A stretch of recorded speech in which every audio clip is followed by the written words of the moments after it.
평양당 선전선동부 김여정 직속 비서였던 한 남자가 목숨을 걸고 탈북을 감행했습니다. 그가 저장장치에 담아온 것은 북한 권력의 최상층부에서 실제로 벌어지고 있는 일입니다. 20년 넘게 체제를 믿으며 특권층으로 살았던 그가 모든 것을 포기하고 한국에 전달해야만 했던 김여정의 메시지에는 과연 무엇이 적혀 있었을까요? 지금부터 그 이야기를 들려드리겠습니다. 구독과 좋아요를 눌러주시면 매일 새로운 탈북 소식을 제일 먼저 받아보실 수 있습니다. 지금부터 제가 들려드릴 이야기는 제 인생에서 가장 큰 결단을 내리기까지의 과정입니다. 저는 평양에서 태어나고 자랐습니다. 대동강이 보이는 중구역 당 간부들이 사는 아파트 단지에서 말이죠. 어릴 적부터 주변 사람들은 저를 잘 나갈 아이라고 했습니다. 아버지가 당에서 일하셨고 어머니는 교원이셨으니까요. 그 시절 북에서는 부모님 직업이 곧 아이의 미래였습니다. 저는 김일성종합대학 철학과를 졸업했습니다.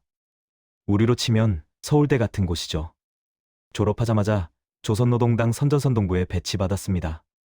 25살 때였습니다. 그때부터 20년이 넘게 그곳에서 일했습니다. 제 일은 당의 문건을 관리하는 일이었습니다. 중요한 서류들을 정리하고 보관하고 필요한 사람에게 전달하는 일이죠. 여러분이 생각하시는 것보다 훨씬 중요한 자리였습니다. 당의 모든 결정이 문건으로 남으니까요. 결혼도 했고 아들과 딸도 낳았습니다. 아내는 평양교원대학을 나와 중학교에서 학생들을 가르쳤습니다. 착하고 성실한 여자였죠. 아들은 김일성종합대학에 다니고 있었고 딸은 고등중학교 학생이었습니다.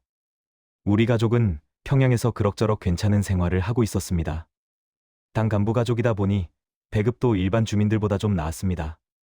한 달에 쌀이 얼마씩 나왔고 명절 때면 고기도 받을 수 있었습니다. 물론 남한처럼 풍족하진 않았지만 그래도 굶지는 않았습니다. 우리 부모님 세대가 겪으셨던 고난의 행군 시절보다는 낫다고 그렇게 스스로를 위로하며 살았습니다. 그러던 어느 날 저는 김여정 동지 직속 부서로 발령받았습니다. 김정은 원수님의 친동생이자 당 선전선동부 제1부부장이신 그분 말입니다. 그분의 문건을 직접 관리하게 된 거죠. 처음엔 영광이었습니다. 우리 가족은 물론이고 친척들까지 다 자랑스러워했습니다. 성철이가 출세했네 하면서 말이죠. 특별 아파트로 이사도 갔습니다. 엘리베이터가 있는 새 아파트였습니다. 북에서 엘리베이터 있는 집에 산다는 건 여러분이 생각하시는 것보다 대단한 일이었습니다. 하지만 그 영광스러운 자리가 제 인생을 완전히 바꿔놓을 줄은 그때는 몰랐습니다. 김여정 동지의 문건을 다루면서 저는 이 나라의 진짜 모습을 보게 되었으니까요. 겉으로는 화려해 보이는 평양의 삶 뒤에 얼마나 많은 거짓과 두려움이 숨어 있는지를요. 그때만 해도 저는 체제를 의심하지 않았습니다. 아니, 의심할 생각조차 하지 못했습니다. 태어날 때부터 배운 대로 원수님을 믿고 당을 믿으며 살았습니다. 하지만 조금씩, 아주 조금씩 뭔가 잘못되었다는 느낌이 들기 시작했습니다. 그 일은 남북 정상회담이 있던 해에 일어났습니다. 당시 북과 남, 그리고 미국 사이의 대화가 오가고 있었습니다. 텔레비전에서는 연일 역사적인 만남, 평화의 시대라는 말이 나왔습니다. 평양 거리에도 뭔가 달라진 분위기가 느껴졌습니다. 사람들 얼굴에 희망 같은 게 보였달까요? 김여정 동지도 바빴습니다. 회담 준비로 밤낮 없이 일하셨죠. 저도 덩달아 바빴습니다. 회담 관련 문건들이 쏟아져 들어왔으니까요. 그때만 해도 저는 이 모든 게 잘 될 거라고 믿었습니다. 그런데 하노이에서 회담이 결렬되었습니다. 소식을 들은 건 새벽이었습니다. 긴급 소집이 떨어졌고 부서 전체가 비상이 걸렸습니다. 사무실 분위기가 얼어붙었습니다. 여러분도 아시다시피 북에서 일이 잘못되면 누군가는 책임을 져야 합니다. 그게 어떤 책임인지는 말씀 안 드려도 아실 겁니다. 며칠 후 당 내부에서 책임론이 나오기 시작했습니다. 누구 때문에 회담이 깨졌는가? 준비가 부족했다. 정보 판단이 잘못되었다. 이런 말들이 돌았습니다. 김여정 동지 측근들이 하나둘씩 자리에서 사라졌습니다. 제가 일하던 사무실에도 보위부 사람들이 자주 드나들기 시작했습니다. 문건을 검토한다는 명목이었지만 사실은 감시하러 온 거였죠. 동료 하나가 어느 날 갑자기 출근하지 않았습니다. 그 다음 날 그 친구 책상은 비어 있었고 아무도 그 얘기를 꺼내지 않았습니다. 그런 어느 날이었습니다. 김여정 동지의 집무실을 정리하다가 우연히 한 장의 메모를 보게 되었습니다. 책상 서랍 안쪽에 숨겨져 있던 친필 메모였습니다.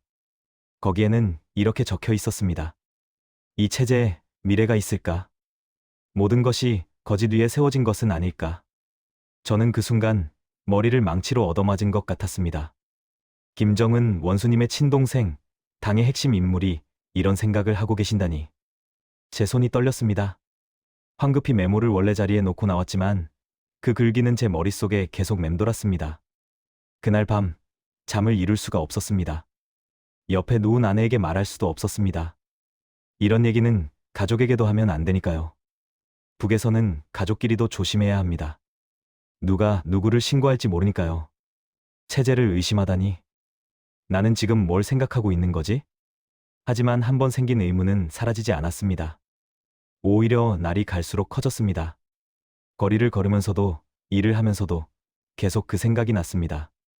김여정 동지조차 이런 생각을 하신다면 이 나라는 정말 어디로 가고 있는 걸까? 그때부터였습니다. 제 눈에 보이는 모든 것이 달라 보이기 시작한 게 평양의 화려한 거리도 웃으며 걷는 사람들도 모두 거지처럼 느껴졌습니다. 무대 위의 연극 같았달까요?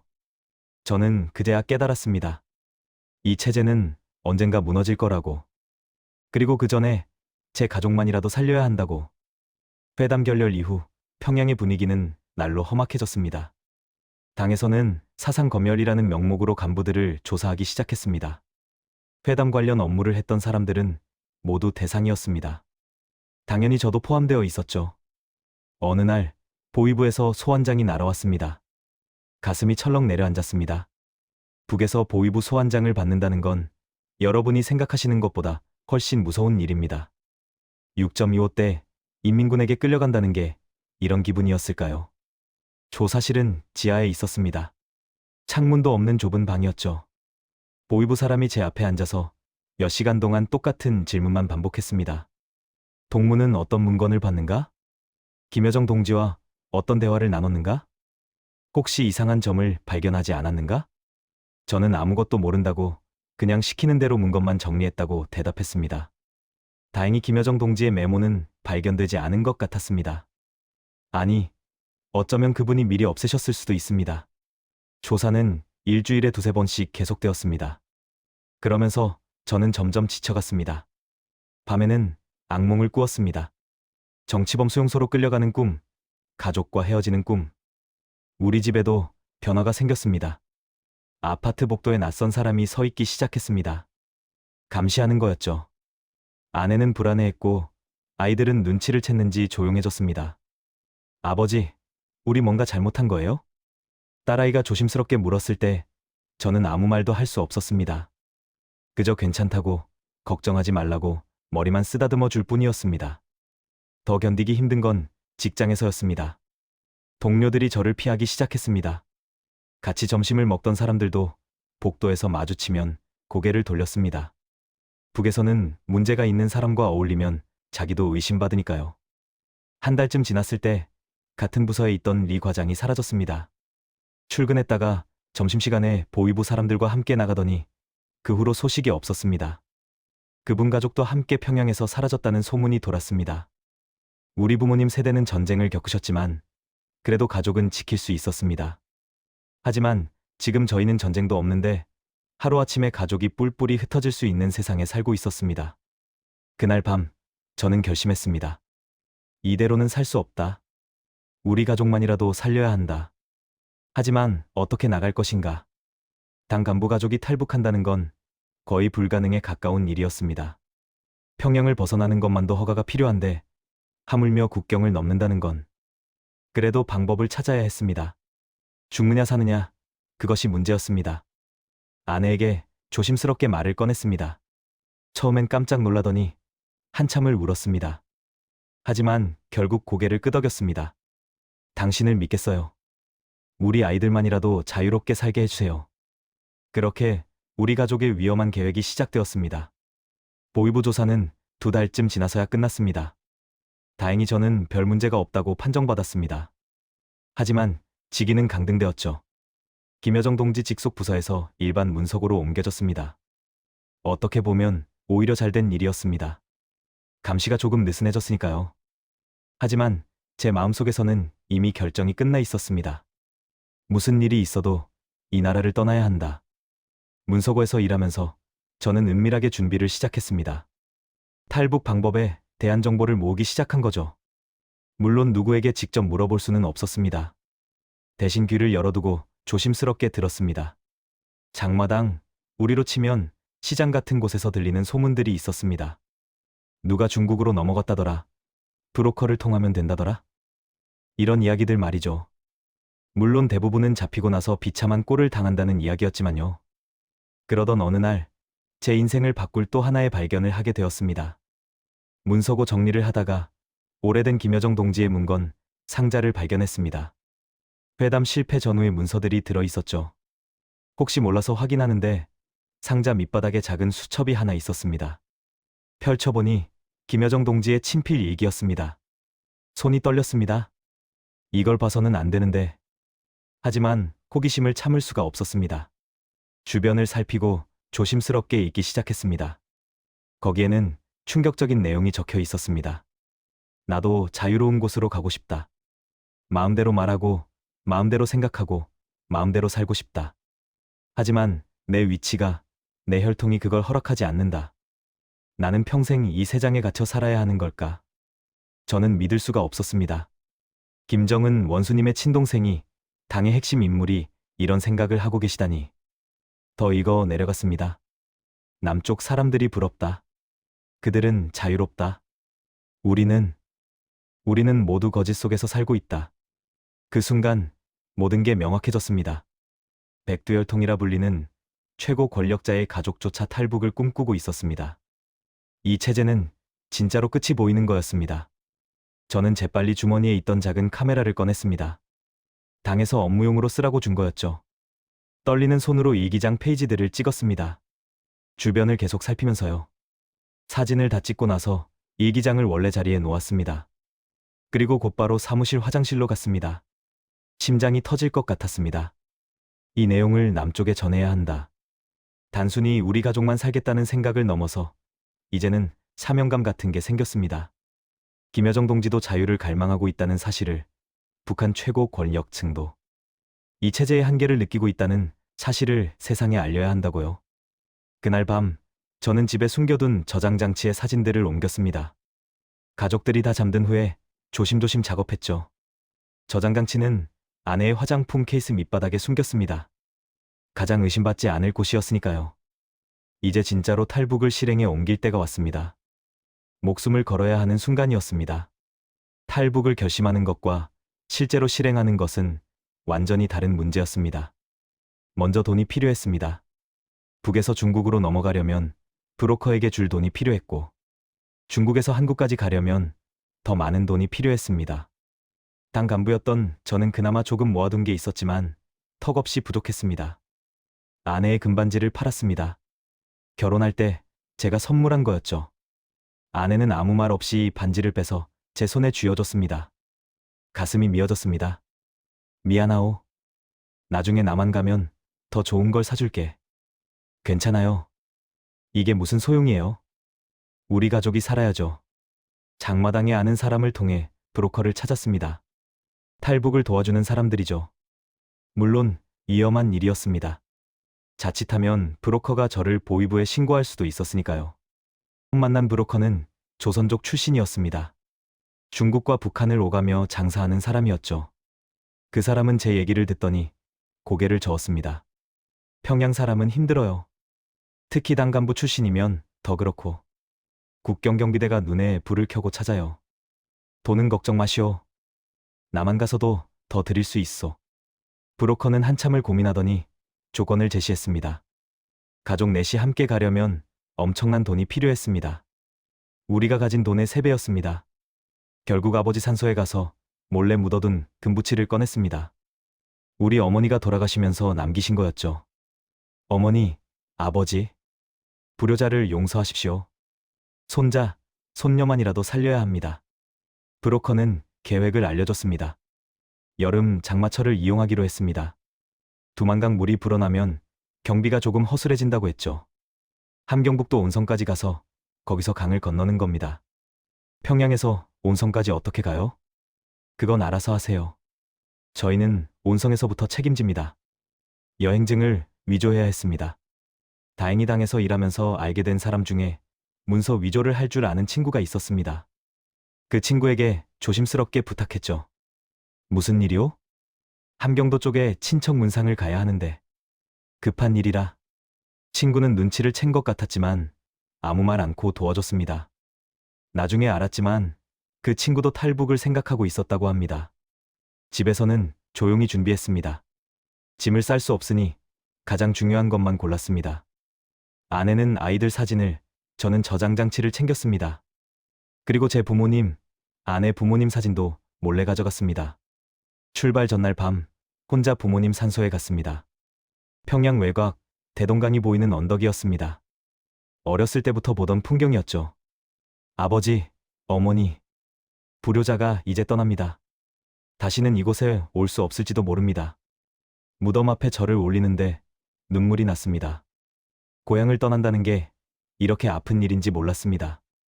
손자, 손녀는 제가 꼭 지키겠습니다. 자유로운 곳에서 살게 하겠습니다. 집으로 돌아오는 길, 평양거리를 천천히 걸었습니다. 마지막으로 보는 거리였습니다. 대동강, 주체사상탑, 어릴 때 놀던 공원. 모든 게 눈에 담겼습니다. 다음날 새벽, 우리 가족 넷은 평양역에서 기차를 탔습니다. 함경북도로 가는 기차였습니다. 위조한 여행증으로 검문을 통과했습니다. 기차 안에서 아내의 손을 꼭 잡았습니다. 아이들은 긴장한 얼굴로 창밖을 바라봤습니다. 이제 돌아올 수 없다. 기차가 평양을 벗어나는 순간 그런 생각이 들었습니다. 우리 가족의 생사를 건 여행이 시작된 것입니다. 함경북도 온성에 도착한 건 사흘째 되는 날이었습니다. 기차를 몇 번 갈아타고 버스도 타고 걸어서도 갔습니다. 검문소마다 가슴이 철렁했지만 다행히 위조 여행증은 통했습니다. 아이들은 지쳐서 아무 말도 하지 못했습니다. 온성은 국경 마을이었습니다. 두만강 건너로 중국이 보였습니다. 너무 가까워서 손만 뻗으면 닿을 것 같았습니다. 하지만 그 짧은 거리가 생과 사를 가르는 강이었습니다. 브로커가 알려준 집에 숨었습니다. 허름한 농가였죠. 주인 할머니는 말이 없었습니다. 돈만 받고 방 하나를 내주었습니다. 오늘 밤에 건너요. 11시쯤 되면 순찰대가 교대하니까 그때가 기회예요. 브로커의 말이었습니다. 저녁을 먹었지만 목으로 넘어가지 않았습니다. 아내도 아이들도 마찬가지였습니다. 우리는 그저 서로를 바라보며 손만 잡고 있었습니다. 아빠, 우리 죽는 거 아니에요? 딸아이가 떨리는 목소리로 물었습니다. 얼마나 무서웠을까요? 15살밖에 안 된 아이가. 아니다. 우리는 살 거다. 꼭 살아서 자유로운 곳에 갈 거야. 저도 확신이 없었지만 그렇게 말할 수밖에 없었습니다. 밤 10시, 브로커가 왔습니다. 옷을 챙기라고 했습니다. 물에 젖을 거니까 위에 걸칠 옷이 필요하다고요. 저장장치는 비닐봉지에 여러 겹 싸서 속옷 안에 넣었습니다. 자, 이제 갑니다. 절대 소리 내지 마세요. 강에 들어가면 숨소리도 조심하세요. 어둠 속을 걸었습니다. 1시간쯤 걸었을까요? 두만강이 나타났습니다. 물소리가 들렸습니다. 여름 장마로 물이 꽤 불어 있었습니다. 저기 보이는 불빛이 중국입니다. 저기까지만 가면 돼요. 가까워 보였지만 강물은 생각보다 빨랐습니다. 브로커가 밧줄을 건네줬습니다. 이걸 허리에 묶으세요. 가족끼리 연결하고요. 우리는 밧줄로 서로를 묶었습니다. 아들, 딸, 아내, 그리고 저. 한 사람이라도 놓치면 모두 떠내려가는 구조였습니다. 하늘에 계신 부모님, 저희를 지켜주십시오. 마음속으로 기도했습니다. 우리 부모님도 아내 부모님도 6.25때 피난 가셨다고 하셨습니다. 그때 그 심정이 이랬을까요? 들어갑니다. 물에 발을 담그는 순간 숨이 멎는 것 같았습니다. 차가웠습니다. 한여름인데도 강물은 얼음장 같았습니다. 한 발, 한 발 앞으로 나아갔습니다. 물이 허리까지 차올랐습니다. 딸아이가 떠내려가려는 걸 아내가 붙잡았습니다. 그때였습니다. 저기 누구냐? 불빛이 우리를 비췄습니다. 순찰대였습니다. 가슴이 멎었습니다. 빨리 가세요. 브로커가 소리쳤습니다. 우리는 물속을 헤쳐나갔습니다. 뒤에서 총소리가 들렸습니다. 엄마. 딸아이가 비명을 질렀습니다. 저는 앞만 보고 헤엄쳤습니다. 살아야 한다. 아이들을 살려야 한다. 강 한가운데쯤 왔을 때 발에 힘이 풀렸습니다. 물살에 휩쓸려 넘어질 뻔했습니다. 하지만 밧줄이 우리를 잡아줬습니다. 조금만 더요. 브로커의 목소리가 들렸습니다. 마지막 힘을 짜내서 헤엄쳤습니다. 드디어 발이 땅에 닿았습니다. 중국 땅이었습니다. 우리는 강둑으로 기어 올라갔습니다. 살았습니다. 우리 가족 넷 모두 살았습니다. 뒤돌아보니 북쪽 강변에 순찰대의 불빛이 보였습니다. 하지만 그들은 더 이상 쫓아오지 못했습니다. 국경을 넘었으니까요. 우리는 그 자리에 주저앉아 울었습니다. 무서워서, 다행스러워서, 슬퍼서. 온갖 감정이 한꺼번에 터져 나왔습니다. 이제 자유인가요? 아내가 떨리는 목소리로 물었습니다. 아직은 아니오. 하지만 한 걸음 나아갔소. 저장장치를 확인했습니다. 다행히 물이 들어가지 않았습니다. 김여정 동지의 메시지는 무사했습니다. 중국 땅에 도착했지만 안심할 수 없었습니다. 중국 공안에 잡히면 북으로 송환됩니다. 탈북자들에게 중국은 자유의 땅이 아니라 또 다른 감옥이었습니다. 브로커는 우리를 조선족 마을의 한 집으로 데려갔습니다. 허름한 농가였죠. 주인 아주머니는 같은 조선족이었습니다. 여기서 며칠 쉬세요. 몸 좀 추스르고요. 고맙게도 따뜻한 밥을 챙겨주셨습니다. 북에서 먹던 것보다 훨씬 나은 쌀밥이었습니다. 아이들은 오랜만에 배불리 먹었습니다. 하지만 우리는 밖에 나갈 수 없었습니다. 중국 공안의 단속이 심했으니까요. 집 안에만 숨어 지내야 했습니다. 갑갑했지만 견뎌야 했습니다. 이제 어떻게 해야 하죠? 아내가 물었습니다. 저도 막막했습니다. 중국에서 한국까지 가려면 먼저 한국 대사관이나 영사관에 연락해야 했습니다. 하지만 어떻게? 브로커에게 물었습니다. 그는 고개를 저었습니다. 베이징 대사관까지는 너무 멀어요. 단속도 심하고요. 차라리 동남아시아로 가는 게 나아요. 동남아시아요? 네. 태국이나 라오스로 가서 거기서 한국 대사관에 가는 거죠. 육로로 가야 해요. 엄청나게 먼 길이었습니다. 하지만 다른 방법이 없었습니다. 일주일쯤 지나서 다시 이동했습니다. 화물차에 숨어서요. 숨도 제대로 쉴 수 없는 좁은 공간이었습니다. 아이들이 힘들어했지만 꾹 참았습니다. 중국을 남쪽으로 계속 내려갔습니다. 며칠이 걸렸는지 모릅니다. 시간 감각이 없었습니다. 드디어 라오스 국경에 도착했습니다. 또다시 밤을 이용해서 불법으로 국경을 넘었습니다. 이번에는 다행히 강은 아니었습니다. 산길을 걸어서 넘었죠. 라오스에서 태국으로 가는 길은 더 험했습니다. 정글을 헤치고 산을 넘고 우리는 기진맥진했습니다. 특히 아이들이 많이 지쳤습니다. 아빠, 저 더 못 걷겠어요. 딸아이가 주저앉았습니다.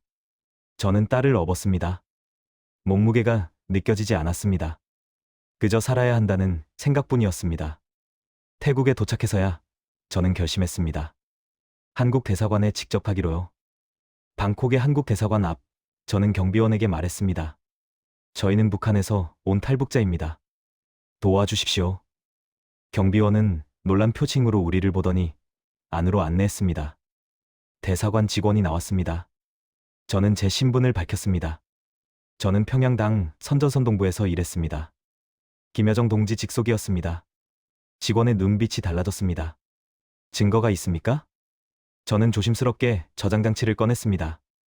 여기에 김여정 동지의 친필 일기가 있습니다. 탈북을 고민하는 내용입니다. 직원은 저장장치를 받아들고 잠시 후 다른 사람을 불렀습니다. 나중에 알고 보니 국정원 직원이었습니다. 이 내용이 사실입니까? 네. 제 목숨을 걸고 가져왔습니다. 국정원 직원은 저장장치 내용을 확인하더니 급히 어디론가 전화했습니다. 일단 안전한 곳으로 모시겠습니다. 가족분들도 함께요. 그날부터 우리는 대사관 보호를 받았습니다. 깨끗한 숙소, 따뜻한 밥, 그리고 안전. 오랜만에 마음 놓고 잠을 잤습니다. 며칠 후, 우리는 비행기에 올랐습니다. 한국으로 가는 비행기였습니다. 창밖으로 태국이 멀어지는 걸 보면서 생각했습니다. 이제 진짜 자유를 향해 가는구나. 아내가 제 손을 꼭 잡았습니다. 아이들은 피곤한지 잠들어 있었습니다. 비행기가 하늘을 날았습니다. 자유를 향해서요. 인천공항에 내렸을 때의 그 느낌을 저는 평생 잊지 못할 겁니다. 대한민국에 오신 것을 환영합니다. 공항 직원의 그 말이 꿈 같았습니다. 우리는 정말로 자유로운 땅에 온 겁니다. 국정원 차량이 우리를 데리러 왔습니다. 북한 이탈 주민 정착 시설인 하나원으로 갔습니다. 거기서 석 달 정도 교육을 받았습니다. 남한 사회 적응 교육이었죠. 처음에는 모든 게 낯설었습니다. 말투도 달랐고 생활 방식도 달랐습니다. 마트에 가면 물건이 너무 많아서 어떤 걸 골라야 할지 몰랐습니다. 아빠, 여기는 쌀도 여러 종류예요. 아들이 신기해하며 말했습니다. 북에서는 쌀이 나오기만 해도 감사했는데 여기는 선택할 수 있다뇨. 스마트폰도 처음 써봤습니다. 인터넷으로 세상의 모든 정보를 볼 수 있다는 게 놀라웠습니다. 북한 소식도 마음대로 찾아볼 수 있었습니다. 하나원에 있는 동안 국정원 면담이 여러 번 있었습니다. 제가 가져온 저장장치 내용에 대한 확인이었죠. 김여정의 친필이 맞습니까? 네, 틀림없습니다. 저는 2년 넘게 그분 문건을 다뤘으니까요. 이 내용이 사실이라면 대단한 정보입니다. 국정원 직원은 심각한 표정이었습니다. 김여정 본인도 탈북을 고민하고 있다는 사실, 이건 북한 체제의 한계를 보여주는 증거입니다. 저는 그들에게 말했습니다. 백두혈통이라 불리는 최고 권력자의 가족도 자유를 갈망하고 있습니다. 북한 주민들은 말할 것도 없겠죠. 이 사실을 세상에 알려주십시오. 하나원 교육이 끝나고 우리는 서울 근처의 작은 아파트를 얻었습니다. 정부에서 정착금을 지원해줬습니다. 처음으로 우리만의 집이 생긴 겁니다. 아이들은 학교에 다니기 시작했습니다. 처음엔 말투 때문에 놀림도 받았지만 점점 적응했습니다. 아들은 대학교에, 딸은 고등학교에 다닙니다. 아내는 자격증을 땄습니다. 북에서 교원이었으니 여기서도 가르치는 일을 하고 싶다고 했죠. 지금은 탈북 청소년들을 돕는 센터에서 일합니다. 저는요, 탈북자들을 돕는 단체에서 일하고 있습니다. 제 경험을 나누고 북에서 오는 사람들을 도와주는 일이죠. 가끔 텔레비전에서 북한 뉴스가 나오면 마음이 아픕니다. 김여정 동지는 지금 어떻게 지내실까? 여전히 그 세장 속에 갇혀 계실까? 북에 두고 온 친구들, 동료들도 생각납니다. 그들은 아직도 그곳에서 두려움 속에 살고 있겠죠. 부모님 산소도 그립습니다. 이제는 갈 수 없는 곳이 되어버렸습니다. 명절이 되면 북쪽을 향해 절을 올립니다. 아버지, 어머니, 손자, 손녀 잘 키우고 있습니다. 자유롭게 살고 있습니다. 하지만 후회는 없습니다.